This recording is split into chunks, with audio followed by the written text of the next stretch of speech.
بسم الله الرحمن الرحيم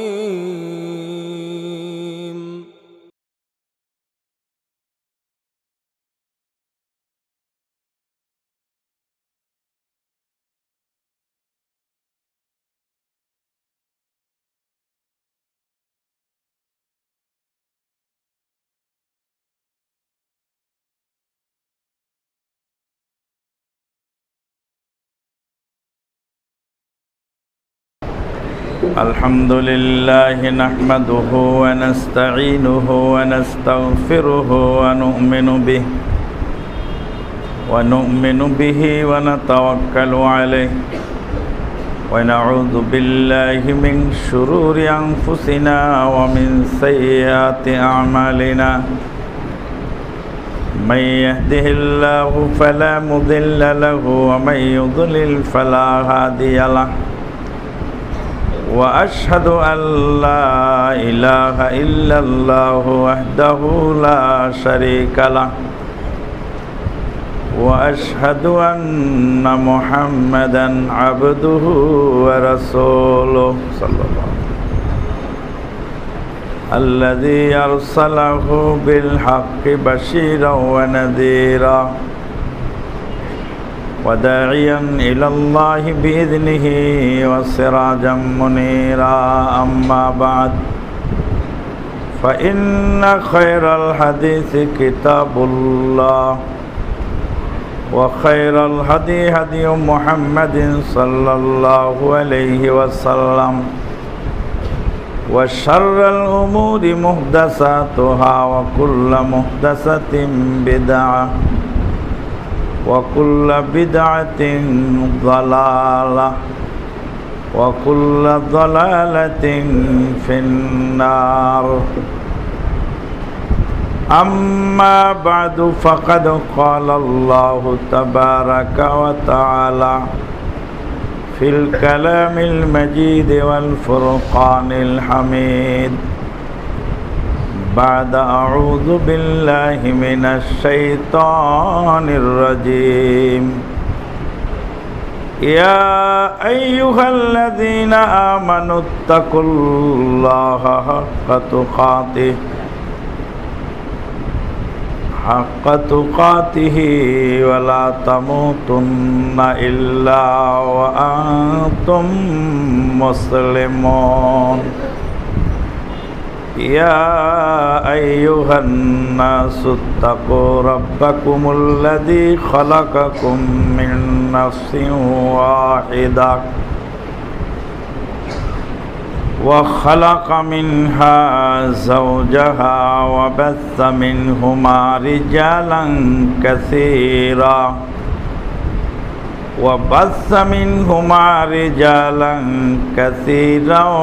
ونساء واتقوا الله الذي تساءلون به والأرحام إن الله كان عليكم رقيبا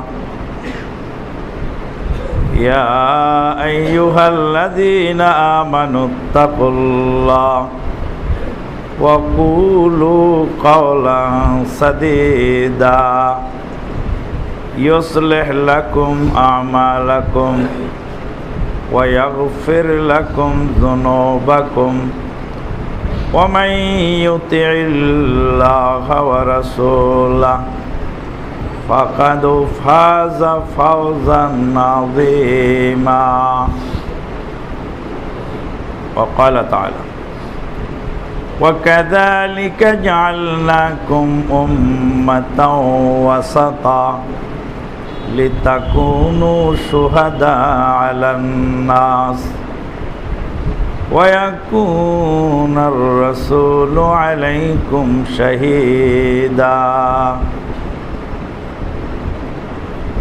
وقال النبي الأمين صلى الله عليه وسلم لا تغلوا في دينكم فإن من كان هلك من كان قبلكم الغلو আও কামা ক্বালা আলাইহিস সালাতু ওয়াস সালাম। আল্লাহ পাকের অশেষ মেহেরবানিতে বিগত জুমাগুলিতে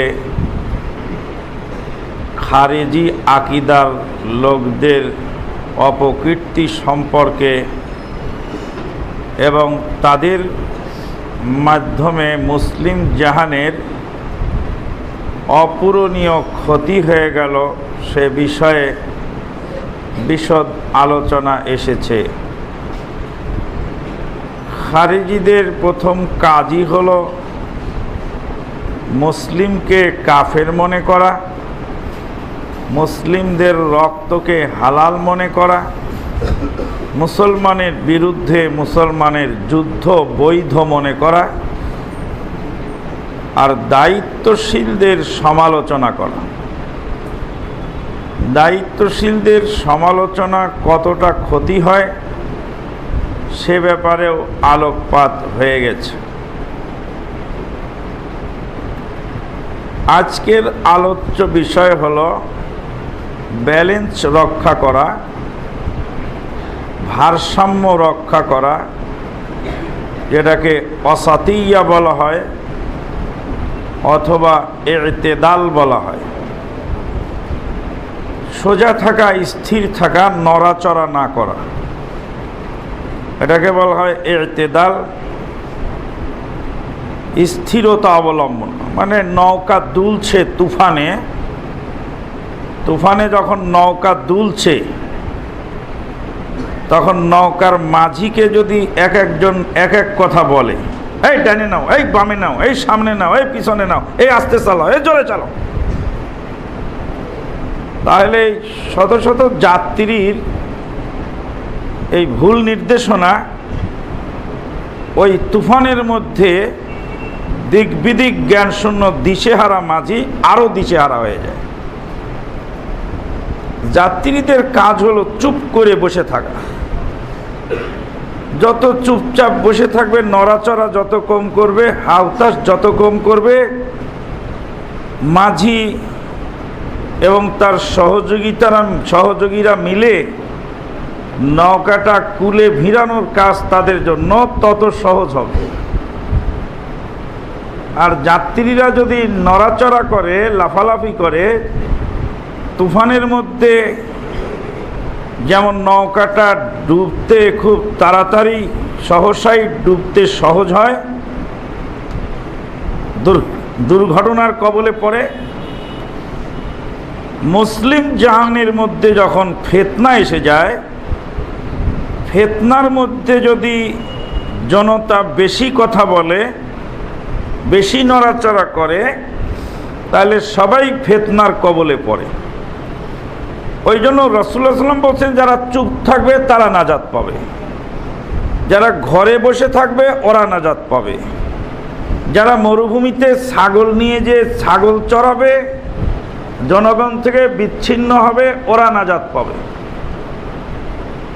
তো ফিতনার সময় ঘরে বসে থাকাও নাজাত। বলবেন যে দেশ ডুবে গেল, আমি একা ঘরে বসে থাকলে হবে?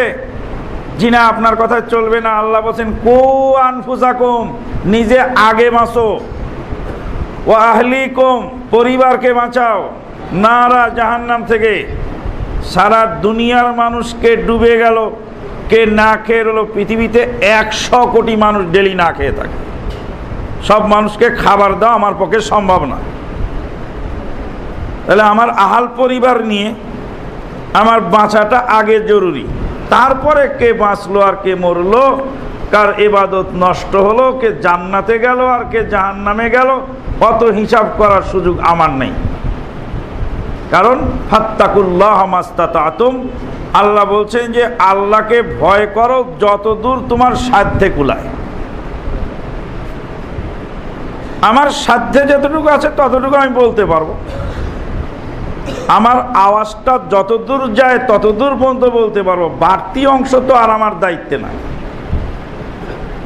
সেগুলিরও কেউ জিম্মাদার আছে, তাদেরও কিছু হিসাব আছে। পৃথিবীর বুকে রাসূলুল্লাহ সাল্লাল্লাহু আলাইহি ওয়াসাল্লাম বলছেন, তোমরা দিনের মধ্যে বাড়াবাড়ি করো না। লা তাগলু ফি দীনিকুম, দিনের মধ্যে বাড়াবাড়ি করো। ফাইন্না মান কানা হালাকা মান কানা কাবলাকুমুল গুলু, নিশ্চয়ই তোমাদের পূর্ববর্তী উম্মতেরা তাদেরকে ধ্বংস করে দিয়েছে এই অতি বাড়াবাড়িতে। অতি বাড়াবাড়ি,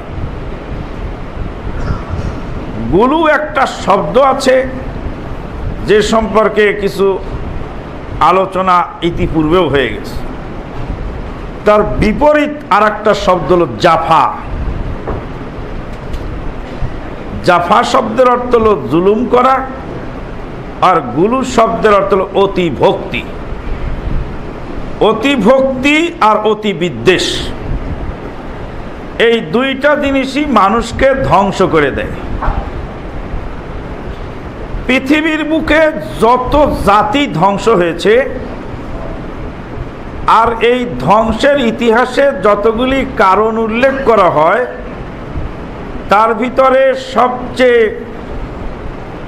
উল্লেখযোগ্য কারণ, যা সব জাতির ধ্বংসের ইতিহাসেই পাওয়া যায়, তা হলো এই গুলু আর জাফা। কাউকে বেশি ভালোবাসা আর কারো উপরে জুলুম করা। কারো উপরে অতি নির্ভরশীল হওয়া, আর কারোর সাথে বিদ্বেষ পোষণ করা। শত্রু এবং মিত্র দুইটা যখন আমি আপনি পার্থক্য করতে পারবো না, তখন শত্রুর কাছে গিয়ে আশ্রয় নেব, আর মিত্রকে দুর্ব্যবহার করে দূরে সরিয়ে দেব, পাশাপাশি গিয়ে দেখব যে আমি ক্ষতিগ্রস্ত হয়ে গেলাম। সব ইতিহাসের ভিতরেই তা রয়ে গেছে।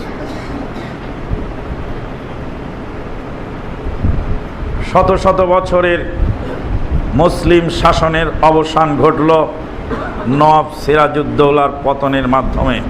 আপন খালা ঘসেটি বেগমকেও সে নিজের পক্ষে রাখতে পারে। আপন খালাকে যখন পক্ষে রাখতে পারলো না যে লোক, সে লোকের দুর্গতি ছাড়া তার কিছু নেই। আপন খালা ঘসেটি বেগম, তাকেও সে পক্ষে রাখতে পারে। মীর জাফর আলী খাঁ, জাফর নামটা বড় চমৎকার। বংশের নাম হলো মীর। মীর জাফর আলী খাঁ, এপারে মীর আর ওপারে খাঁ। মীর জাফর আলী খাঁ এই লোক, তার উপরে পূর্ণ আস্থাশীল নির্ভরশীল হওয়ার কারণেই সে যে এত বড় ক্ষতি করবে এই জিনিসটা বোঝা যায়নি।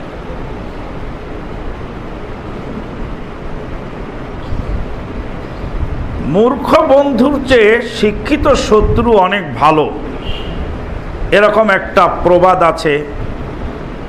কারণ শিক্ষিত শত্রু দেখছে আপনার ছেলেটা ডুবে যাচ্ছে, শিক্ষিত লোক ভাববে যে লোকটার সাথে আমার শত্রুতা আছে, কিন্তু ওর ছেলের সাথে তো নাই। বাচ্চাটা তো নাবালক শিশু, অবুঝ, ওর সাথে তো আমার কোনো শত্রুতা নেই। তখন ও তড়িৎ গতিতে পানি থেকে বাচ্চাটাকে তোলার চেষ্টা করে।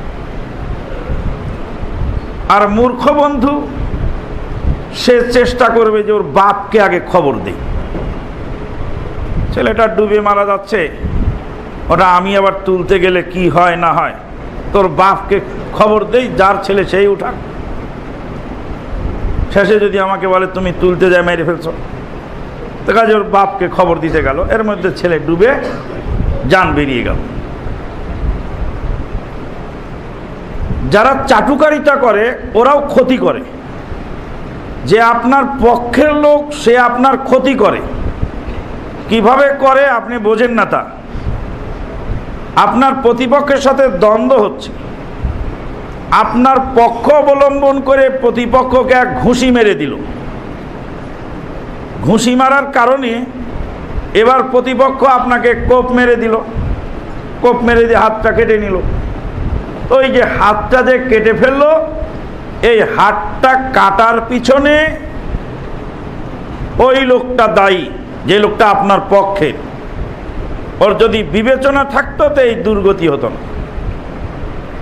ইসলামের পক্ষ অবলম্বন করে অমুসলিমদের সাথে কোনো খারাপ আচরণ আমি করে ফেললাম, আমার এই খারাপ আচরণের কারণে অমুসলিমেরা হাজার হাজার মসজিদ ভেঙে দিল, শত শত মসজিদ ভেঙে দিল, হাজার হাজার মুসলিমের উপরে চড়াও হলো, এই চড়াইয়ের পিছনে আমি দায়ী, যেহেতু উস্কানি আমি দাতা। আল্লাহ পাক তাই বলছেন, আউযু বিল্লাহি মিনাশ শাইতানির রাজিম, কাযালিকা জাআলনাকুম উম্মাতাও ওয়াসাতা লিতাকুনু শুহাদা আলান নাস ওয়া ইয়াকুনার রাসূলু আলাইকুম শাহীদা। কাযালিকা জাআলনাকুম, আর এভাবেই আমি আল্লাহ তোমাদেরকে সৃষ্টি করেছি, বানিয়েছি, গড়ে তুলেছি উম্মাতাও ওয়াসাতা, মধ্যমপন্থী উম্মত। কারবালার ময়দানে নবীর নাতি ইমাম হুসাইন রাদিয়াল্লাহু তাআলা আনহু সপরিবারে নির্মমভাবে নিহত হলেন, শাহাদত বরণ করলেন। একদল লোক বেরিয়ে গেল, বলে হায় হোসেন, হায় হোসেন করতে করতে ইমানকে লস্কর, হায় হোসেন, হায় হোসেন, হায় হোসেন। মহরমের 10 তারিখে কি ঘটাইলি হায় রব্বানা, হায় হোসেন, হায় হোসেন বলে কাঁদে সোনার মদিনা। অভিযোগ মানুষের উপর থাকতে থাকতে বলে আল্লাহর উপরও, আল্লাহ তুই কি ঘটাইলি রে, মানে আল্লাহর উপরে অভিযোগ। মহরমের 10 তারিখে কি ঘটাইলি হায় রব্বানা, হায় হোসেন, হায় হোসেন বলে কাঁদে সোনার মদিনা। একজন খ্রিস্টান লোক সে বলেছিল যে নবীর নাতিকে কারবালার ময়দানে হত্যা করা হলো, তা আল্লাহ কি করলেন? নবীর নাতির প্রতি আল্লাহর দয়া মায়া নাই? আল্লাহ মানা করে দিলেই তো হয়ে যায়। নবীর নাতিকে হত্যা করা হলো, তা আল্লাহ কি করলেন? তোমার আল্লাহর দয়া মায়া নেই নবীর নাতির প্রতি? তো মুসলিম জবাব দিছে আর বলছে যে আল্লাহর বেটাকে ইহুদিরা মেরে ফেললো, আল্লাহর বেটা হলো ঈসা রুহুল্লাহ, ওদের ধর্ম অনুযায়ী। তো বলছে তোমাদের ধর্ম অনুযায়ী আল্লাহর বেটাকে হত্যা করলো ইহুদিরা, তো আল্লাহর বেটাকে হত্যা করার পরেই তাই আল্লাহ তার বেটাকে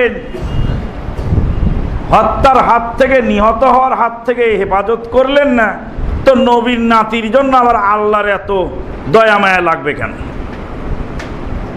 ফাবুহিতাল্লাযী কাফার, নিরুত্তর হয়ে গেল। আপনার কাছে এলেম থাকলে আপনার কাছে জবাবও থাকবে, আর এলেম না থাকলে জবাব থাকবে না। কারবালার ঘটনাকে কেন্দ্র করে একদল যেমন হায় হোসেন, হায় হোসেন করতে লাগলো, আর একদল আনন্দ উল্লাস করতে লাগলো।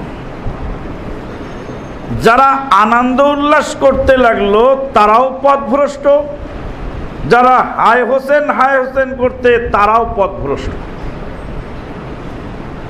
দুই দলের মধ্যেই বাড়াবাড়ি, যারই ফলশ্রুতিতে এখনো খারেজিয়াতে যারা বিশ্বাসী, খারেজি আকীদায় যারা বিশ্বাসী, তারা মহরমের 10 তারিখে বিভিন্ন আইটেমের খানা পাকিয়ে খায়, ঈদের গোসলের মতো গোসল করে এবং সুরমা লাগায়। জাল হাদিসে আছে সুরমা লাগাইলে অতীব নেকি মহরমের 10 তারিখে। কারণ নবীর নাতি শাহাদত বরণ করছে এই তারিখে, এই দিনে আনন্দ প্রকাশ করা দরকার। নাউযুবিল্লাহ মিন যালিক। এরা হলো খারেজি। আর যারা রাফেজি, শিয়াদের অনেক নাম, তার মধ্যে এক নাম হলো রাফেজি।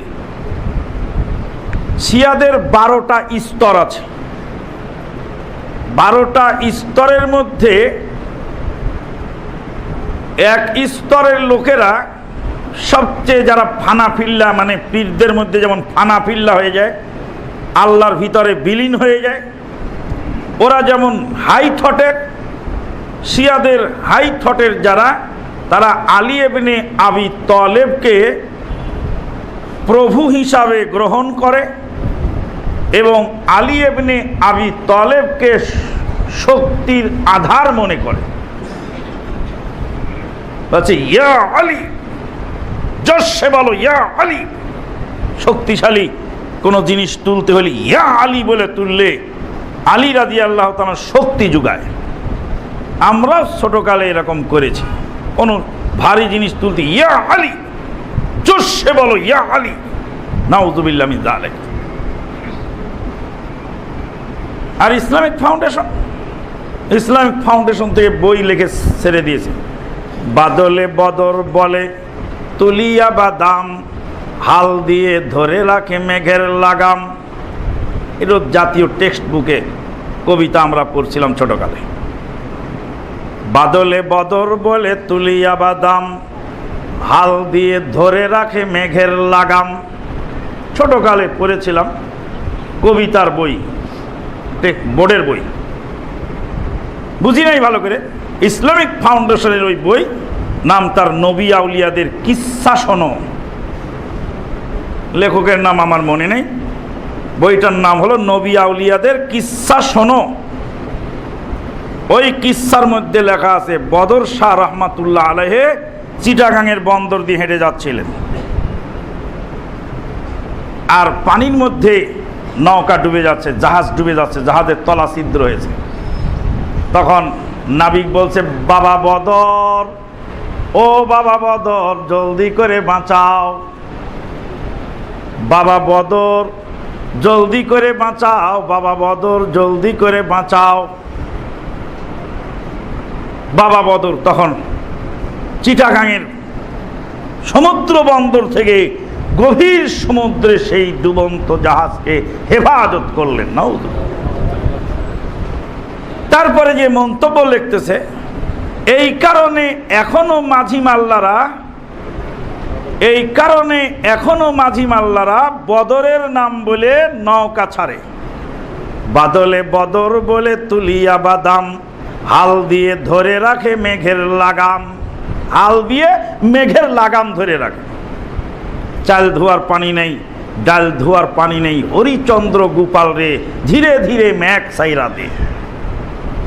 ছোটকালে যে কত সেরেকি কালাম, কত কুফুরি কালাম আমরা বলেছি, এখন আশ্চর্য হয়ে শরীরের লোম দাঁড়িয়ে যায়। এসব কি কথা আমরা সেদিন বলেছিলাম। পানি হচ্ছে না, বৃষ্টি হচ্ছে না, বৈশাখ মাস পার হয়ে যাচ্ছে, ধান বোনা হচ্ছে না, ফসল বোনা হচ্ছে না, কি করে খাবো, কিভাবে চলবে? তখন ওই জায়গায় ব্যাঙের বিয়ে দেওয়ার ব্যবস্থা আছে, ব্যাঙের বিয়ে দিলে তাহলে বৃষ্টি হবে। ব্যাঙের বিয়ে দিলে বৃষ্টি হবে, আর পানি দিয়ে কাদামাটি দিয়ে খেললে বৃষ্টি হবে। আর তখন নেচে নেচে গান গাইতে হবে, চাল ধোয়ার পানি নেই, ডাল ধোয়ার পানি নেই, হরিচন্দ্র গোপাল রে ধীরে ধীরে মেঘ সাইরা দে। মেঘের পরিচালক কে? আল্লাহ। অতি ভক্তি অতি বিদ্বেষ মানুষকে ক্ষতিগ্রস্ত করে।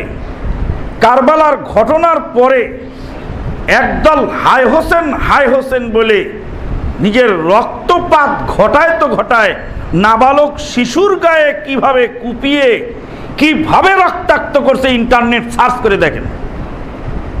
একদম দুধের শিশুরে চাপাতি দিয়ে কোপ দিয়ে কেটে রক্তাক্ত করে ফেলতেছে। এটার নাম ধর্ম, এটার নাম ইসলাম। সুবহানাল্লাহ। ইন্টারনেট সার্চ করেন, দেখেন সেখানে কি লেখা আছে, কি করতেছে তারা, তাদের অপকীর্তি, তাদের কুকর্ম। এইভাবে ডাইরেক্ট আপনি দেখতে পাচ্ছেন তারা জোশে জজবায় এগিয়ে গিয়ে কাজ করছে। আর একদল লোক আনন্দ উল্লাস করছে। আমার কাছে খবর এসেছে, ফোনের পর ফোন আসতেছে যে ছেলেরা খিচুড়ি রান্না করে খেতে চায়, আপনার মন্তব্য কি? বলে আমার মন্তব্য কেন? বিশ্বজাহানের নবী মুহাম্মদুর রাসূলুল্লাহ সাল্লাল্লাহু আলাইহি সাল্লামের বক্তব্য হলো লা তাগলু ফি দীনিকুম, দ্বীনের মধ্যে বাড়াবাড়ি করো না। বাড়াবাড়ি করার কারণেই আগের যুগের লোকেরা ধ্বংস হয়ে গেছে। আর বাড়াবাড়ি হয় দুই শ্রেণীর লোকদের।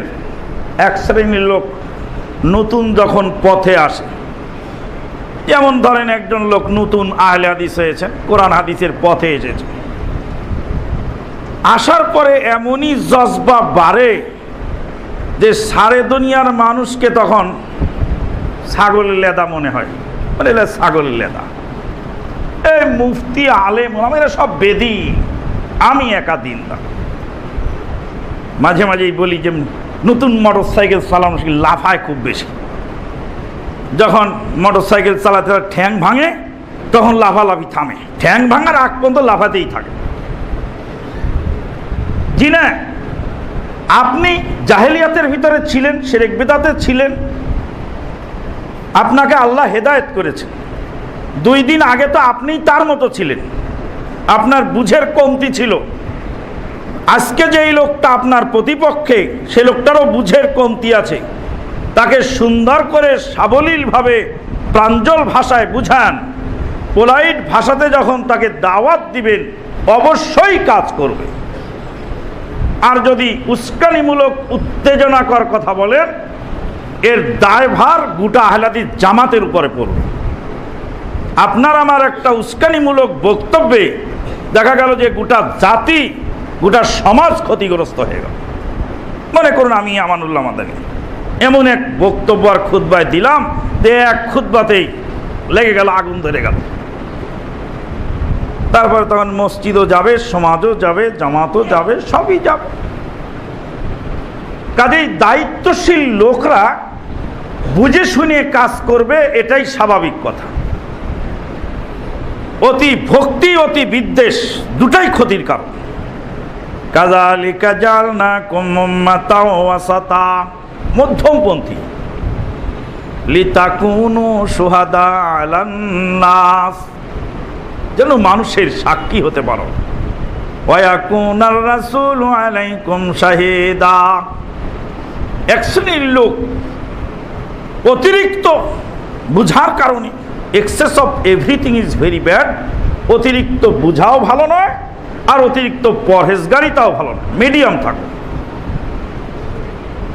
প্রত্যেকটা ক্ষেত্রে আল্লাহ পাক বলছেন ওয়ালা তাজআল ইয়াদাকা ইলা মাগলুলাতান ইলা উনুকিক, লা তাজআল ওয়ালা তাজআল ইয়াদাকা মাগলুলাতান ইলা উনুকিক, তোমার হাতকে গলায় ঝুলিয়ে রেখো না, মানে হাতটাকে এইভাবে চেপে রেখে বখিল হইও না। ওয়ালা তাবসুতহা কুল্লাল বাসত, আর হাতকে এভাবে পুরাপুরি খোলা করে দিও না, মানে অতিরিক্ত বখিলও হইও না, অতিরিক্ত অপব্যয়কারী হইও না।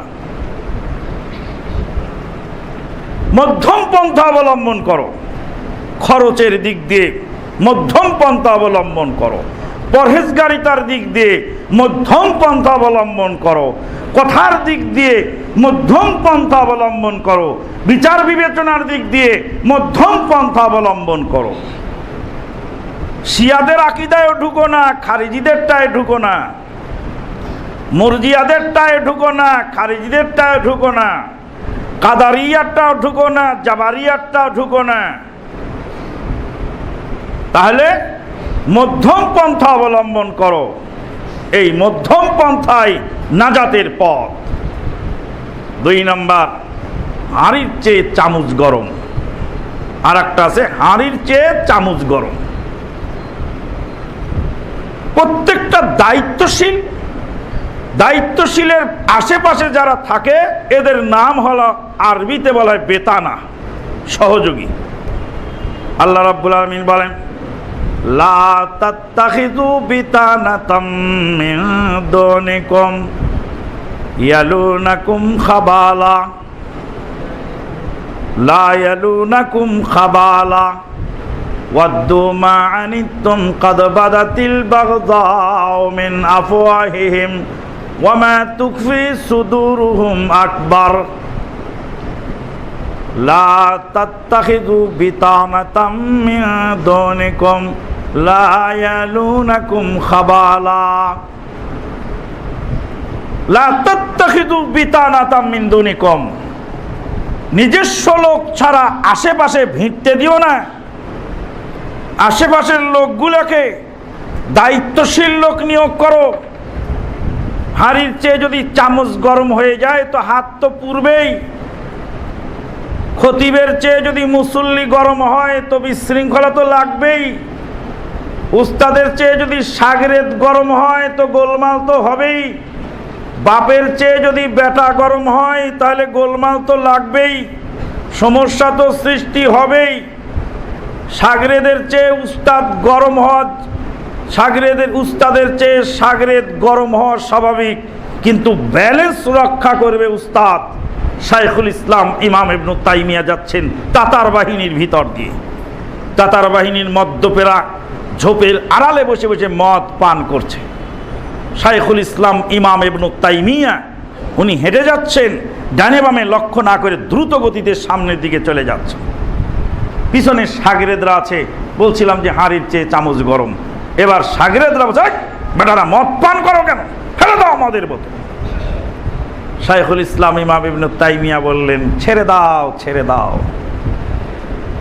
এরা মদ পান করে জঙ্গলের মধ্যে ঝোপের আড়ালে মাতাল হয়ে চুর হয়ে পড়ে থাকুক।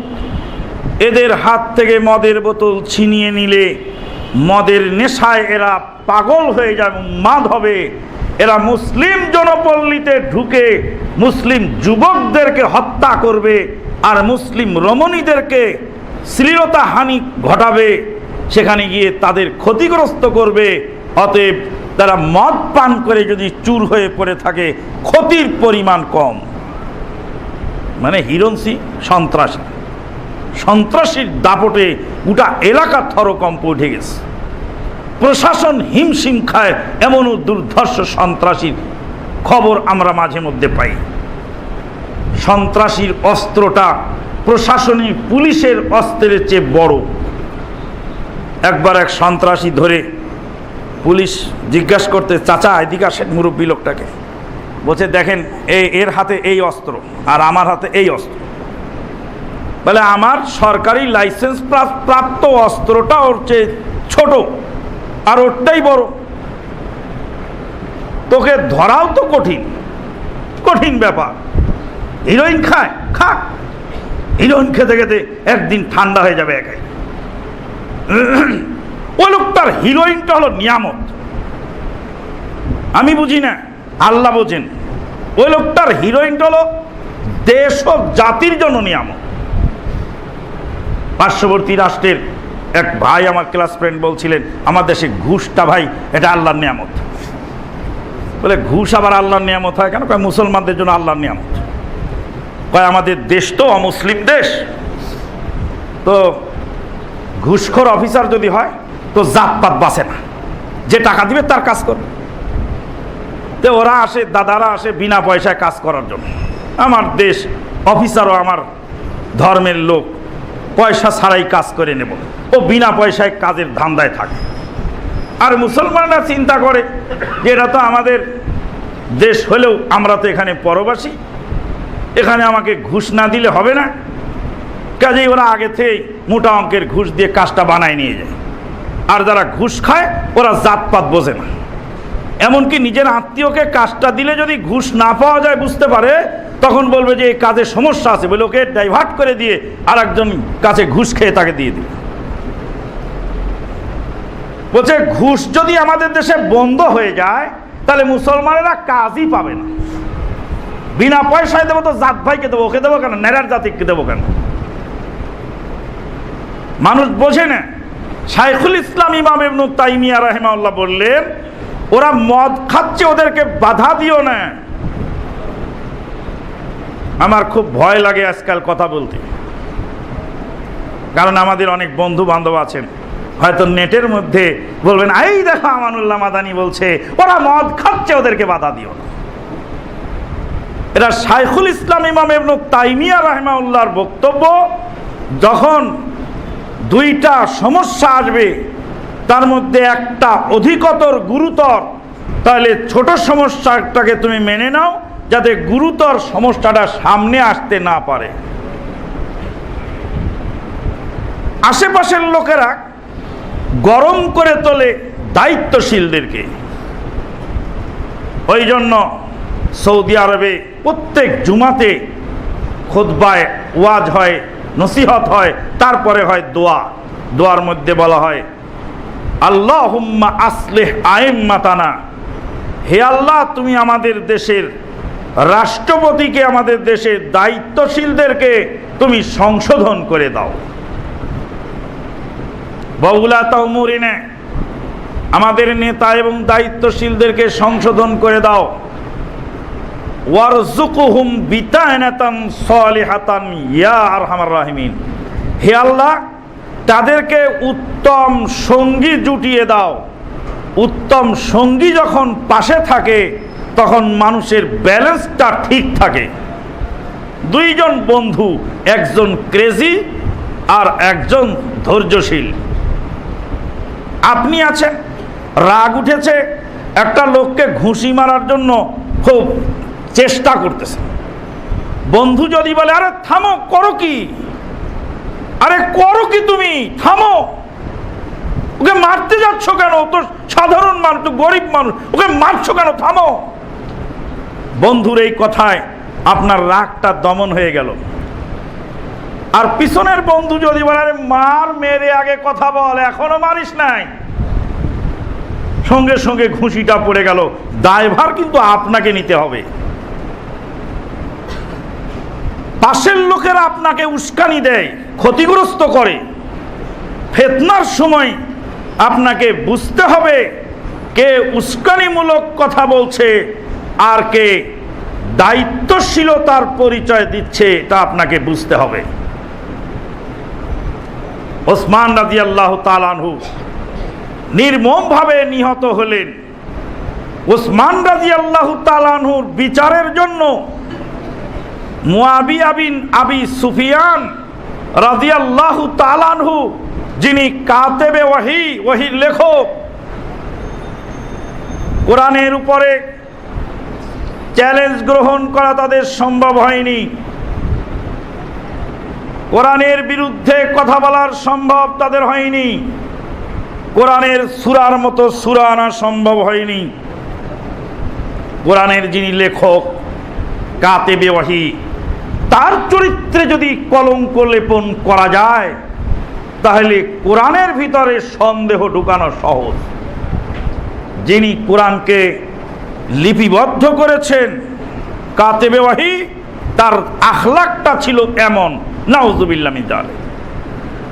উসমান ইবনে আফফান রাদিয়াল্লাহু তাআলা আনহু পাথরের খণ্ড থেকে এনে, খেজুরের ডাল থেকে এনে, চামড়ার উপর থেকে এনে 7 কেরাতের মধ্যে 6 কেরাতকে বিলুপ্ত করে কুরাইশি কেরাতে কোরআনের ফাইনাল কপি তৈরি করে গোটা মুসলিম বিশ্বে পাঠিয়ে দিলেন, যার এক খণ্ড নাকি এখনো তাশখন্দের লাইব্রেরিতে জমা আছে। ওসমান ইবনে আফফানের জামানায় হাতের লেখা কোরআন মাজিদ, তার জের জবরও পরিবর্তন হয়নি। ওসমান ইবনে আফফান সম্পর্কে সমালোচনা, মুআবিয়া রাদিয়াল্লাহু তাআলা আনহু সম্পর্কে সমালোচনা। সমালোচনা মানে হলেই যে ইসলামকে ক্ষতিগ্রস্ত করা। তাই ইমাম শাবি রাহিমাহুল্লাহ বলছেন, ইমাম শাবি রাহিমাহুল্লাহ বলেন, হাউলায়ে ইউরিদুনা আইয়াতানু শুহুদানা ওয়া তানু বিহিম আওলা ওয়া হুম জানাদিকা। ওরা চায় আমাদের সাক্ষীদেরকে ক্ষতিগ্রস্ত করতে এবং তাদের সমালোচনা করতে। সমালোচনা পাওয়ার উপযুক্ত তারা হলো জিন্দিক, তারা হলো বেঈমান। যারা সাহাবীদের সমালোচনা করে তারা জিন্দিক, তারা বেঈমান। যারা সাহাবীদের সমালোচনা করে তারা জিন্দিক, তারা বেঈমান। ইমাম শাফিঈ রাহিমাহুল্লাহ বলছেন, যারা সাহাবীদের সমালোচনা করে তারা জিন্দিক, তারা বেঈমান। হতভাগা ওই মুফতি সাহেব বলছেন বগলে পুতুল নিয়ে আসতেন সাহাবায়ে কেরাম। হতভাগা ওই ইমাম, যে ইমাম বলছেন বগলে পুতুল নিয়ে আসতেন। হতভাগা ওই বক্তা, যেই বক্তা বলছেন রাসূল সাল্লাল্লাহু আলাইহি ওয়াসাল্লামের জামানায় বগলে পুতুল নিয়ে আসতেন, তাই রফুল ইয়াদাইন করতে বলা হলো। যারা সাহাবীদের সমালোচনা করে তারা জিন্দিক, তারা বেঈমান। ইমাম শাফিঈ রাহিমাহুল্লাহর বক্তব্য। বন্ধুগণ, ওসমান ইবনে আফফান নির্মমভাবে শাহাদাত বরণ করলেন। বিচার চাই, বিচার চাই, বিচার করতে হবে। মুআবিয়া রাদিয়াল্লাহু তাআলা আনহুর দাবি, আগে বিচার করো, তারপরে তোমার হাতে বায়াত করব। আলী রাদিয়াল্লাহু তাআলা আনহু বলছেন, আগে বায়াত করো, আমার সাথে হাত মিলাও, তারপরে দেখি বিচার কিভাবে করা যায় না যায়, পরে চিন্তা করতেছি। আরে উসমান হত্যার বিচার আগে করো, তারপরে তোমার হাতে বায়াত করব। ঐতিহাসিকগণ এসে মুআবিয়া রাদিয়াল্লাহু তাআলা আনহুকে প্রশ্ন করলেন, মরণোত্তর প্রশ্ন। মরণোত্তর প্রশ্ন করে বললেন যে আলী রাদিয়াল্লাহু তাআলা আনহু ক্ষমতাসীন, মুসলিম জাহানের খলিফা হলেন, ওসমান রাদিয়াল্লাহু তাআলা আনহু নিহত হলেন, তার বিচার তো আলী রাদিয়াল্লাহু তাআলা আনহু করতে পারলেন না বা করলেন না। আপনি যখন খেলাফতের দায়িত্ব নিলেন, আপনি করলেন না কেন? আপনি করলেন না কেন? বিরোধী দলে গেলে কয় দ্রব্য মূল্যের দাম কমাও, তা আপনি যখন সরকারে থাকেন তখন কমান না কেন? বিরোধী দলে গেলে বলে মদের লাইসেন্স বাতিল করো, আপনি যখন সরকারে থাকেন তখন 8টা কোম্পানিকে লাইসেন্স দেন কেন? তার মানে দাবি করা সহজ, কিন্তু পূরণ করা কঠিন। আমার ছেলে আমার কাছে অনেক কিছু চায়, আমি কোনোটা ইচ্ছা করে দেই না, কোনোটা অপারগতায় দেই না। আমার ছেলে আমার কাছে কিছু চায়, ভালো করে শুনে রাখবেন, আপনার ছেলে এই মাদ্রাসায় পড়ে, আপনি ভালো খাবার নিয়ে এসে ওই 10 জন ছেলের সামনে খাওয়ায় গেলেন, বাকি ছেলেগুলির অবস্থা কি হলো? আনবেন তো সবার জন্য আনবেন, আর যদি না আনবেন তা আপনার ছেলেকে বাড়িতে নিয়ে খাওয়াবেন, এখানে চলবেন। আর এক ছেলের সামনে 1 কলা নিয়ে আসছেন কেন আপনি? এখানে আমার 30 জন 40 জন ছাত্র, 30 কলা নিয়ে আনতে পারলে আনবেন, সবার ছেলেকে একটা করে দিবেন, আর না পারলে আপনার ছেলেকে বাড়িতে নিয়ে খাওয়াবেন। ওই আর একজনের ছেলের সামনে আপনার ছেলে কলা খাবে না। এখানে আমার ছেলে চাচ্ছে, আমার যা পকেটে পয়সা যা আমার ছেলেকে দেওয়া সম্ভব, আশেপাশে ভাগনাও আছে, ভাতিজাও আছে, সবার জন্য আমার পকেটের পয়সায় কুলায় না। ছেলে চায়, আমি দেই না, দিব পরে, কারণ যে পয়সা আছে এ পয়সা দিয়ে সবার হয় না, সঙ্গত কারণেই আমি দিতে পারি না। মুআবিয়া রাদিয়াল্লাহু তাআলা আনহুর পক্ষ থেকে ঐতিহাসিকগণ আবার জবাব দিচ্ছেন। জবাব দিয়ে বলছেন, শোনো, মুআবিয়া রাদিয়াল্লাহু তাআলা আনহু বেঁচে থাকলে জবাবটি এমন হতো যে যেই কারণে আলী ইবনে আবি তালেব রাদিয়াল্লাহু তাআলা আনহু ওসমান রাদিয়াল্লাহু তাআলা হত্যার বিচার করেন নেই বা করতে পারেন নেই, সেই কারণে আমিও করি নাই বা পারি নাই। কারণ ওসমান রাদিয়াল্লাহু তাআলা আনহু নিহত হয়েছেন, শাহাদাত বরণ করেছেন মুসলিম জাহানের মুসলমানদের ছেলের হাতে, সাহাবীদের ছেলের হাতে, সাহাবীদের ছেলেরা ওর মধ্যে জড়িত। এখন এটার ফয়সালা করতে গেলে যতটুকু ক্ষতি হয়েছে উসমান রাদিয়াল্লাহু তাআলা আনহুর শাহাদাতে, তার চেয়ে বহু গুণ বেশি ক্ষতির সম্মুখীন হতে হবে। বিচার করাটা খুব কঠিন ছিল। মুসলিম রাষ্ট্র এভাবে বিচ্ছিন্ন থাকলে বিচার করা আরো কঠিন। একযোগে ঐক্যমত হলে তাহলে হয়তোবা সম্ভব হয়। আপনি মসজিদে ঢুকেই দেখেন এটা সমস্যা, ওটা সমস্যা, এটা হয়েছে, ওটা হয়েছে, এটা নাই। আপনি চালায় দেখেন না ঠেলাটা কেমন লাগে। বাইরে থেকে সমালোচনা করা খুবই সহজ, কিন্তু বাস্তব দায়িত্ব যখন দেওয়া হয় তখন খুবই কঠিন হয়ে যায়। আমার বাবার কাছে অনেক জিনিস চেয়েছি, দেয় নেই, মনে মনে ভেবেছি বাবা নিষ্ঠুর। এখন বাপ হওয়ার পর আমি বুঝতে পারি যে বাপ হওয়া কত কঠিন। বিরোধিতা করা সহজ, সমালোচনা করা সহজ, কাজে পরিণত করা খুবই কঠিন। আমি তখন এক মাদ্রাসার ভাইস প্রিন্সিপালের দায়িত্বে, একজন টিচার এটা একটা রুটিন হলো, আমার সামনে বলে এটা একটা রুটিন হলো। রুটিনটাও ছেলেটার পছন্দ হয়নি। ও 2 দাঁতের বাছুর, ওর বয়স কম, 2 দাঁতের বাছুর লাফায় বেশি, ওর সাথে যদি বুড়া গরুটাও লাফায় তাহলে তো হবে না।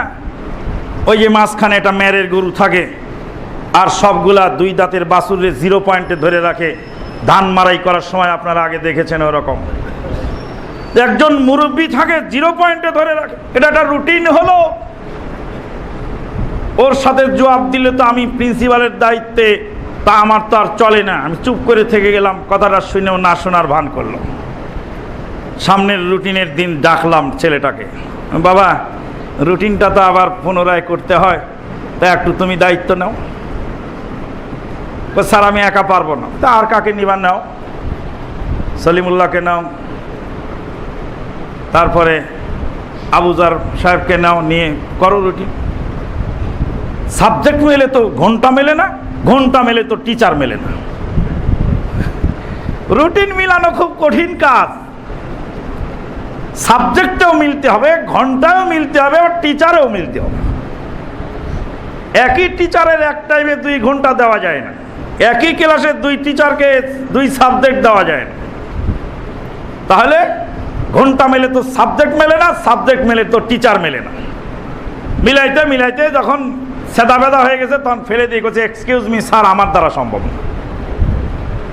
সমালোচনা করছিল কেন? কালকে বলছিল কেন চালাও, চালায় দেখো। গাড়ি চালাচ্ছেন ড্রাইভার, গাড়িটা লড়বরে গাড়ি, গাড়ির সমস্যা নানান। আর একজন বলছে, ওই ড্রাইভার গরুর গাড়ি চালাও নাকি? তো গাড়ি কতক্ষণ আশ্রয় ধাশ্রয় চালাইলো, ওই ড্রাইভার পাগল হয়ে গেলে নাকি? জটিল ব্যাপার। গাড়িটা আমার চোখের দেখা, গাড়িটা সাইড করে থামায় দিল ড্রাইভার, থামায় দিয়ে বলে, এই অমুকের বাচ্চাকে চিল্লা চিল্লি করে দিকা, গাড়ি চালায় দেখা কেমন করে চালাতে হয়। আমার গাড়ির ফিটনেস, আমার গাড়ির কন্ডিশন আমি ভালো বুঝি, কিভাবে চালালে ভালো চলবে ওটা আমি ভালো বুঝি। ওই জন্য রাসূলুল্লাহ সাল্লাল্লাহু আলাইহি ওয়াসাল্লাম বলছেন, বাইরের আগন্তুক এখানে দাঁড়াবে না অনুমতি ছাড়া। আমার মসজিদের মুসল্লির তবিয়ত আমি বুঝি, এখানে ইমামতিতে আমি দাঁড়াবো, ইমাম দাঁড়াবেন, বাইরের আগন্তুক এসে হয় লম্বা সূরা পড়বেন, না ছোট সূরা পড়বেন, লাগবে সমালোচনা। আমার গাড়ির কন্ডিশন আমি বুঝি, আমার পরিবারের কন্ডিশন আমি বুঝি, আমার মসজিদের কন্ডিশন আমি বুঝি, আমার প্রতিষ্ঠানের কন্ডিশন আমি বুঝি। আপনারটা আপনি বোঝেন। সমালোচনা করা সহজ, কিন্তু বাস্তবায়ন করাটা খুবই কঠিন। অনেক জিনিস আছে যেই জিনিসটা মানুষকে বলা যায় না। পাবলিকরে যদি বলা যায় এই গাড়ির ব্রেকে ঠিক মতো কাজ করতেছে না, পাবলিক বলবে যে আমাদের টাকা দেন, আমরা তাড়াতাড়ি নেমে যাই, এই কাজ যা যাবে না এই গাড়িতে। ও বেচারা তো কোনো মতো লড়ো বড়ো করে নিয়ে চলে যাচ্ছে। এই জন্য দায়িত্বশীলদের সমালোচনা করার কারণে মুসলিম জাহানের এত বড় ক্ষতি হয়ে গেল। দায়িত্বশীলদের সমালোচনা হবে গোপনে, তাদের কাছে, যার কথা তার কাছে পৌঁছাতে হবে। আল্লাহ পাক আমাদেরকে ফিতনা থেকে মুক্ত হওয়ার তৌফিক দান করুন। ফিতনা বড় ভয়াবহ আকার ধারণ করছে, যা শিক্ষিত জ্ঞানীগুণী লোক সব বুঝতে পারছেন। গোটা বিশ্ব উত্তপ্ত হয়ে পড়েছে, গোটা দেশ উত্তপ্ত হয়ে পড়েছে। কি ধরনের ঘটনাগুলি ঘটে যাচ্ছে একটার পর একটা, কে বা কারা ঘটাচ্ছে, যেই ঘটাক না কেন, এতে আপনার আমার সামনের দিকের অবস্থান যে বড় জটিল ও কঠিন এবং ভয়াবহ দিন আপনার আমার জন্য অপেক্ষা করছে। কাজে জবান চালাতে হবে হিসাব করে, কাজ করতে হবে হিসাব করে, দুনিয়ার ফিতনায় জড়িয়ে পড়া এটা একটা সহজ ব্যাপার না, হয় কিছু জেল জুলুম জরিমানা হয়েই গেল। কিন্তু খারেজিয়াত আকীদা নিয়ে যদি আমার আপনার মৃত্যু হয় আর পরকালে নাজাত যদি ব্যাহত হয়, তাহলে এর চেয়ে আর ক্ষতিগ্রস্ত হওয়ার কোনো পথ নাই। আল্লাহ পাক হেফাজত করুন। ওয়া আখিরু দাওয়ানা আনিল হামদুলিল্লাহি রাব্বিল আলামিন।